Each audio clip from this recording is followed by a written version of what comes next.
The book I'm going to read to you today is called The Quilt Story by Tony Johnston. The pictures by Tomie dePaola.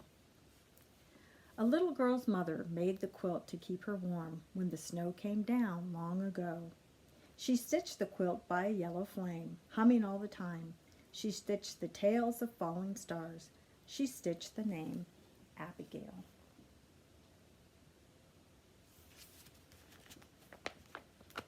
Abigail loved the quilt. She wrapped it round her in the quiet dark and watched the winter sky. Sometimes she saw a falling star. Sometimes Abigail played in the woods near her home. She had tea. Her dolls had tea, and the quilt had tea all over it.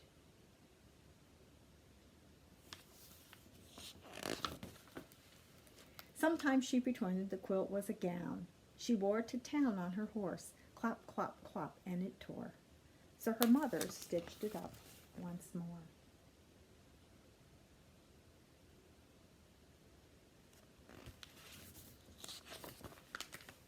Sometimes she played hide and seek with her sisters.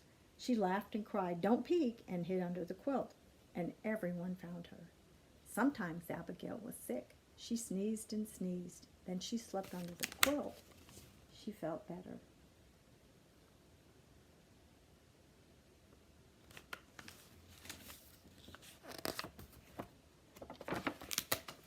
One day Abigail's family moved away, across wide rivers and over a rock-hard trail. The quilt went too, not stuffed in trunks with the blankets and clothes. It kept the little girls warm from the wild winds, warm from the rain, warm from the sparkling nights.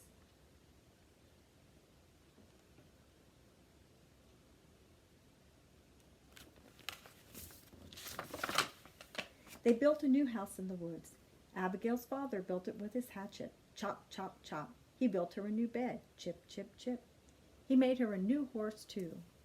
He worked until curly shavings covered the floor, and everyone sneezed and said, "Welcome home," and was glad. But Abigail felt sad.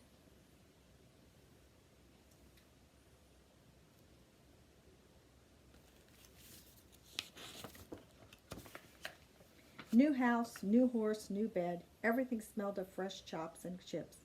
Everything but the quilt.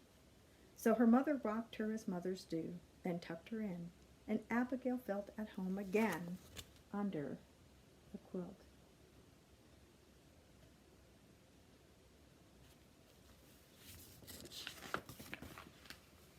One day, when the quilt was very old and very loved, Abigail folded it carefully and put it in the attic. Everyone forgot it was there.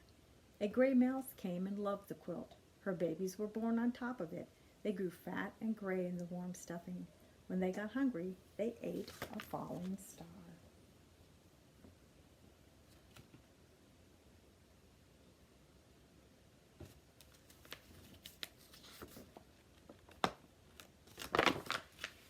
A raccoon came and loved the quilt. She dug a hole in the corner with her black paws and hid an apple there.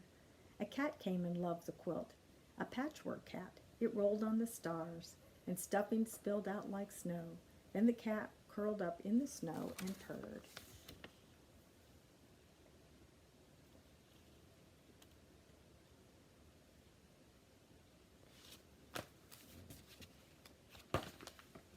"Kitty, kitty," called the little girl. She found her cat, and she found the quilt, splashed with patterns of sun. The little girl wrapped the quilt around her. She loved it too.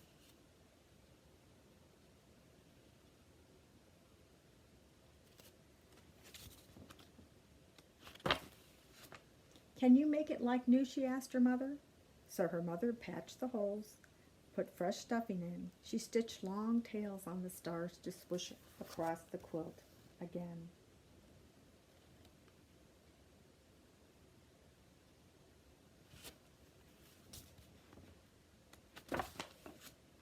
One day the little girl's family moved away, across miles and miles of pavement and snaking gray highways. They found a new house, freshly cleaned, freshly waxed, freshly painted white.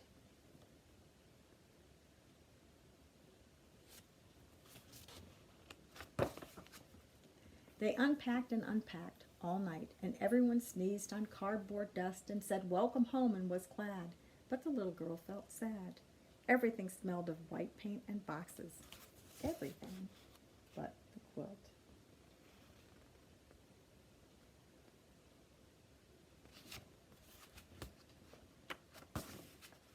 So her mother rocked her as mothers do, then tucked her in, and she felt at home again under the quilt.